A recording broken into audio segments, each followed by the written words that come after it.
Welcome. In front of me is a HUAWEI Pura 70, and today I will show you how we can wipe cache partition on this phone.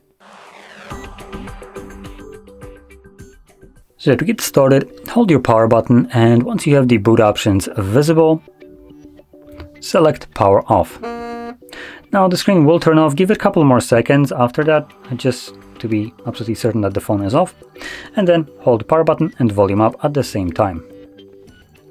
You should feel a vibration. There we go.